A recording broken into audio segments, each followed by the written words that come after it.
زینب بنت الحارث ایک یہودی عورت تھی جس نے جنگ خیبر کے بعد محمد صلی اللہ علیہ وسلم کو قتل کرنے کی کوشش کی، جب اس جنگ میں اس کے سارے خاندان کو قتل کر دیا گیا تھا۔ جب یہودی رہنما ہتھیار ڈالنے کی شرائط پر بات چیت کرنے کے لیے محمد صلی اللہ علیہ وسلم کے پاس گئے تو مسلمان فوجی ہتھیار، خزانے اور اسیر جمع کرنے کے لیے قلعوں کی طرف بھاگے۔ زینب نے پوچھا کہ محمد صلی اللہ علیہ وسلم کا پسندیدہ کھانا کیا ہے؟ یہ سن کر کہ آپ صلی اللہ علیہ وسلم کو لیمب شولڈر، جو کہ میمنے کا کندھا تھا، پسند ہے، اس نے اپنے ریوڑ سے ایک میمنے، کچھ لوگوں کا کہنا ہے کہ وہ ایک بکری تھی، کو ذبح کیا اور کندھے کے گوشت کو مہلک زہر سے ملا لیا اور اسے بھون دیا۔ جب معاہدے کے مذاکرات ختم ہوئے تو زینب نے محمد صلی اللہ علیہ وسلم کی موجودگی میں یہ کھانا انہیں تحفے کے طور پر پیش کیا۔ آپ صلی اللہ علیہ وسلم نے گوشت کا ایک ٹکڑا اٹھا لیا اور اس کا ایک نوالا چبایا، لیکن آپ صلی اللہ علیہ وسلم نے اسے نگلا نہیں۔ ایک صحابہ جو آپ صلی اللہ علیہ وسلم کے ساتھ تھے، انہوں نے اس میں سے کچھ اسی طرح لیا جیسا کہ رسول اللہ صلی اللہ علیہ وسلم نے لیا تھا، لیکن انہوں نے اسے نگل لیا، جبکہ رسول اللہ صلی اللہ علیہ وسلم نے اسے تھوک کر کہا، یہ ہڈی مجھے بتاتی ہے کہ اس میں زہر ملایا گیا ہے۔ وہ صحابہ کھڑے نہ ہو پا رہے تھے اور ان کے چہرے کا رنگ زرد یا سبز پڑنے لگ گیا۔ مسلمانوں نے گوشت کا ایک ٹکڑا کتے کے سامنے گرایا، جس نے اسے کھایا اور اس کی موت واقع ہو گئی۔ رسول اللہ صلی اللہ علیہ وسلم نے زینب کو بلایا اور کہا، کیا تم نے اس گوشت میں زہر ملایا تھا؟ اس نے کہا، جی ہاں، آپ سے کس نے کہا؟ آپ صلی اللہ علیہ وسلم نے جواب دیا، اس گوشت نے بتایا۔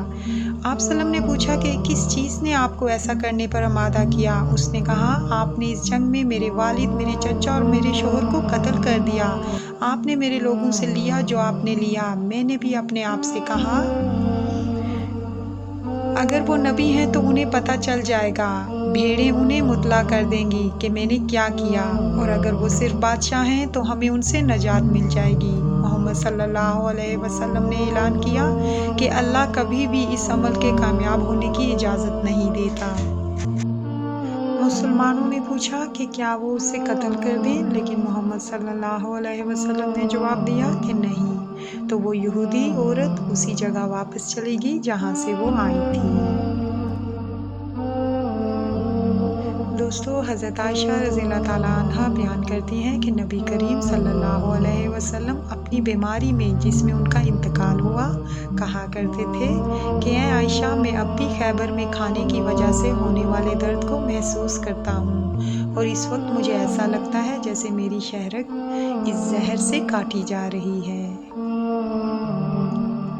ایک اور حدیث میں بشر بن البرا کی سوتیلی ماں نبی صلی اللہ علیہ وسلم کے پاس بیماری کے دوران آئی اور کہا کہ اے اللہ کے رسول، میں نے کبھی کسی میں اس طرح بخار نہیں دیکھا۔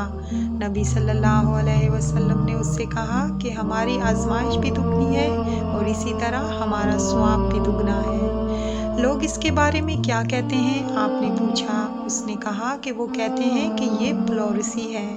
دوستو، پلورسی ایک ایسی بیماری کو کہتے ہیں جس میں ہمارے لنگز اور چیسٹ کی وول کے درمیان جو ٹشو کی تھن لیئر ہوتی ہے، اس میں انفلیمیشن ہو جاتی ہے۔